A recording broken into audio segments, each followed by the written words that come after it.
ആകാശത്തേക്ക് കൈ ഉയർത്തിയിട്ട് പഠിച്ചോനെ എന്നെപ്പോലെ ഈ കാലഘട്ടത്തിൽ ഒരാളില്ലേരോ അവർ ഔസുല്ലാദമിന്റെ കൂട്ടത്തിലും റിഫായി ശൈഖിന്റെ കൂട്ടത്തിലും എന്നെ വേണമെങ്കിൽ കൂട്ടി പറയാം. സുബ്ഹാനല്ലാഹ്. അപ്പോ ആനകൾക്ക് വരെ, കാട്ടാനകൾക്ക് വരെ പേടി. മൻ ഖാഫല്ലാഹ ഖാഫഹു കുല്ലു ശൈ. എല്ലാ വസ്തുക്കളും അവരെ ഭയപ്പെടുത്തും. ഇതിനേക്കാൾ വലിയ പദവി ഇവിടെ എന്താണ് കിട്ടാനുള്ളത്? അൽഹംദുലില്ലാഹ് എല്ലാ തരീഖത്തും. പക്ഷേ ഒറ്റ കാര്യം പറയാൻ നിർത്തുകയാണ്. ലാ യരിഫുൽ വലിയ ഇല്ലൽ വലിയ. ഔലിയാക്കൾക്കെല്ലാം അറിയില്ല. അല്ലാത്ത കച്ചവടക്കാർ ഇത് പറയാൻ പോകണ്ട. ഓരോരുത്തർ ഈമാൻ പോയിപ്പോ അങ്ങനെ ഇപ്പം പറയുന്ന കേട്ടാൽ സുബ്ഹാനല്ലാഹ് എന്തെല്ലാം പറയുന്നറിയോ. ഞാൻ രോഗം മാറ്റിയെന്ന് ഊറ് പറഞ്ഞില്ലേ? രോഗം മാറ്റല് അല്ലല്ലേ? ആർക്കാ സംശയമുള്ള അല്ലല്ല? അള്ളാഹു തന്നെയാണ്. അത് ഒരു പ്രത്യേകമായ അവസ്ഥയിൽ അല്ലാഹു സുബ്ഹാനഹു വ തആല അല്ലാത്ത ഒന്നും കാണാത്തൊരവസ്ഥയിൽ പറയുന്ന വാക്കാണെങ്കിൽ അവരെ പറ്റി അറിയാത്തവരൊന്നും മിണ്ടാതിരിക്കില്ല. അള്ളാഹു നമ്മളെല്ലാം കാത്തിരക്ഷിക്കുമാറാകട്ടെ. പഴപ്പിനറിയാത്ത വസ്തു വിചാരുന്നവർ എന്ന് ബഹുമാനപ്പെട്ട ഖുത്ബുൽ അഖ്താബ് ശൈഖ് റളിയല്ലാഹു അൻഹു പറഞ്ഞതുപോലെ മടൂരി വലിയുല്ലാഹി ആരാണെന്ന് ആർക്കാണ് അറിയാം?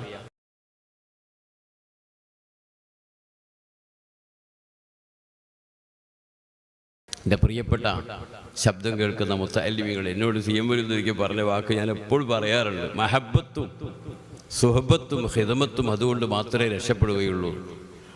അള്ളാഹു നമ്മൾ മഹബത്തിൻ്റെ പേരിൽ ഒരുമിച്ച് കൂടി. ഈ കൂടിയതും ഇതൊക്കെ ഒരു ഖിദ്മത്തായി പടച്ച റബ്ബ് സ്വീകരിക്കുമാറാകട്ടെ. മഹബത്തും ഖിദ്മത്തും, മഹബത്തും സുഹബത്തും ഖിദ്മത്തും. മഹബത്തുണ്ടെങ്കിലേ സുഹബത്തുണ്ടാവുള്ളൂ. സുഹബത്തുണ്ടെങ്കിലേ ഖിദ്മത്തിന് സാധിക്കൂ. അതിന് ഉദാഹരണം പറയണം. നോക്കൂ, എൻ്റെ പിതാവ് അവരെടുത്ത് ഓതിയ ആളായിരുന്നു ബഹുമാനപ്പെട്ട കോട്ടയം ശൈഖ്.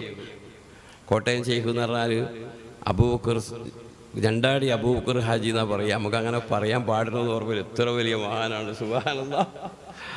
അവര് എൻ്റെ പിതാവിനെടുത്ത് ഓതിയ ആളായിരുന്നു. അന്ന് ബാപ്പ ഹജ്ജിന് പോകുമ്പോൾ ബോംബെ വരെ ബഹുമാനപ്പെട്ട കോട്ടയം ശൈഖ് അവരെ യാത്രയേക്കാൻ പോയി. ഇന്ന് പോകുമ്പോൾ കാറിൽ വേക്കരിക്കുന്നതല്ല അണി, കെട്ടും മാറാപ്പും എടുത്ത് കായ് പിടിച്ച് വീട്ടിൽ കൊണ്ടുനടക്കണോ? എന്താ പാട്. അങ്ങനെ ഖാദിമായി. പിന്നീട് എന്ത് സംഭവിച്ചു? മൻ ഖദിമ ഖുദിമാ. ബഹുമാനപ്പെട്ട ഈ അബൂബക്കർ, രണ്ടാടി അബൂബക്കർ ഹാജി ബഹുമാനപ്പെട്ടവർ ബഗ്ദാദിൽ പോയി 10 കൊല്ലം നിന്നിട്ട് ഖാദിരിയത്തിൻ്റെ ഖിലാഫത്തുമായി ഇവിടെ വരികയാണ്.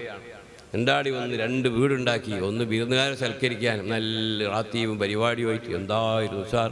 കേരളത്തിലെ വടകര ഉമ്മദായി തങ്ങളടക്കമുള്ള വലിയ വലിയ വലിയ പ്രഗത്ഭന്മാരായ ആലിമീങ്ങളൊക്കെ അവരെ മുരീദന്മാരാണ്.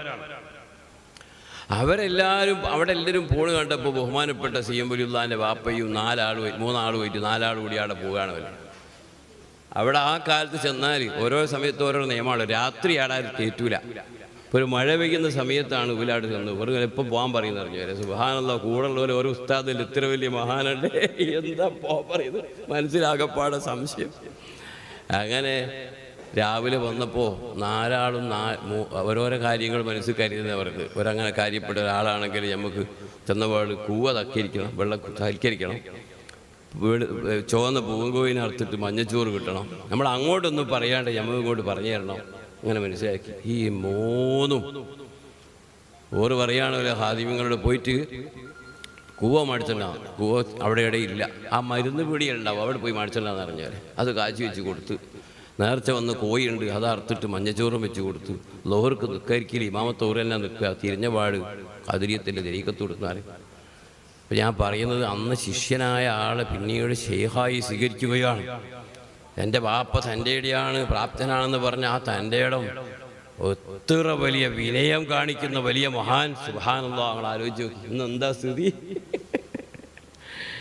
അപ്പോൾ ബഹുമാനപ്പെട്ട സിയം വലിയുള്ളാൻ്റെ കറാമത്ത്, എൻ്റെ മോമിനിങ്ങളെ, ഈ മഹബത്തും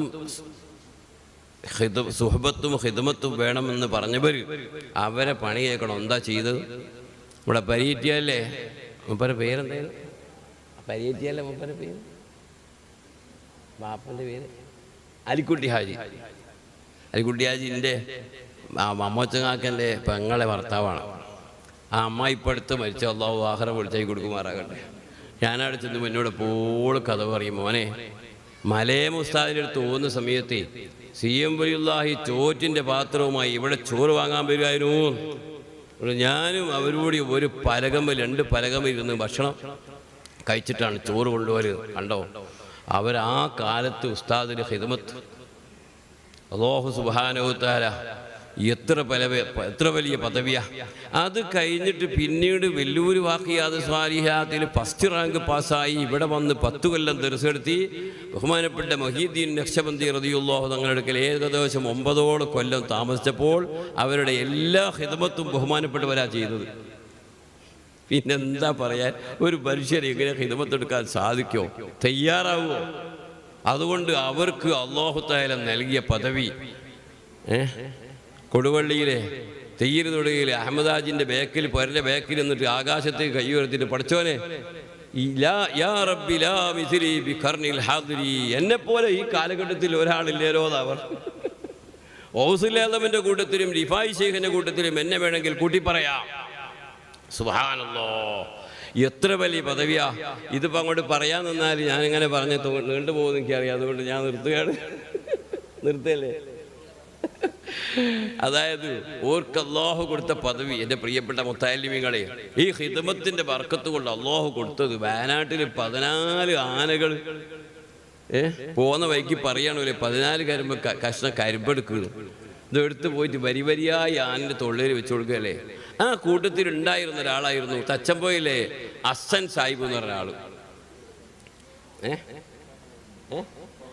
ഉപ്പ കൂടണ്ടില്ലേ? ഈ അസ്സൻ സാഹിബിനോട് ഓർ പറയണോ അല്ലേ, ഇതാ കൈ വെച്ച് നോക്കൂ, നല്ല ചൂടുണ്ട്. ആനൻ്റെ തൊള്ളയിൽ നാവുമ്മൽ കൈ വെച്ച് പോകുന്നു. എന്നിട്ട് ഈ അസ്സൻ സാഹിബ്, നിങ്ങളൊന്ന് മനസ്സിലാക്കണോ, ഞാനെന്തോ കഥ പറയാൻ വിചാരിക്കണ്ട. ഈ അസ്സമായി മരിക്കുന്നതിൻ്റെ തൊട്ട് മുമ്പ് സുൽത്താനിലും ആട് പോയിട്ട് മൂപ്പർക്ക് ദ്വാരം കൊടുക്കുകയും മയ്യത്ത് കഴിക്കുകയും മൂപ്പർക്ക് എന്തോ ഒരു സ്നേഹമായിരുന്നു സുൽത്താനിലമക്ക്. സി എം വലിയുള്ള വഫാത്തായപ്പോൾ ആദ്യമായി ഓറപ്പറ്റി ഒരു പാട്ടുണ്ടാക്കിയത് ഈ അസ്സൻ സാഹിബ അച്ചമ്പോയിലെ ബഹുമാനപ്പെട്ട ശംസുലമ. ഇവിടുത്തെ പണ്ഡിതന്മാരല്ലേ, തുല്യതയില്ലാത്ത പണ്ഡിതന്മാരല്ലേ. ശംസുലമ ആ പാട്ട് കേട്ടിട്ട് ആദ്യം 100 റുപ്യ കൊടുത്ത് സമ്മാനം കൊടുത്ത് ഉദ്ഘാടനം ചെയ്ത ആളാ. മനസ്സിലായോ? ഈ അസ്സൻ സാഹിബ് ആ സമയത്ത് കൂടെ ഉണ്ടായിരുന്നു. ബാപ്പയുണ്ടല്ലേ നിങ്ങളെ ബാപ്പ, എനിക്കിപ്പോൾ ശരിക്കും അറിയാം. എനിക്ക് നിങ്ങളെ ബാപ്പ മോനാന്നൊക്കെ ഓർമ്മല്ലേ, എന്നോട് പറഞ്ഞു ഈ കഥയൊക്കെ. എയർപോർട്ടിൻ്റെ കൂട്ടിൽ ഒരു തലയ്ക്കെട്ടിട്ടേനും ബാപ്പല്ലേ. അത് തന്നെ, പൊക്കം കുറഞ്ഞിട്ട് 5 കൊല്ലം ഞാൻ കൂടെ നടന്നു. ഞാൻ ഒപ്പരൊക്കെ നടക്കണ്ടെന്ന് അറിയുന്നത്. അപ്പോൾ ആനകൾക്ക് വരെ, കാട്ടാനകൾക്ക് വരെ പേടി. മൻ ഖാഫല്ലാഹ ഖാഫഹു കുല്ലു ശൈ, എല്ലാ വസ്തുക്കളും അവരെ ഭയപ്പെടുത്തും.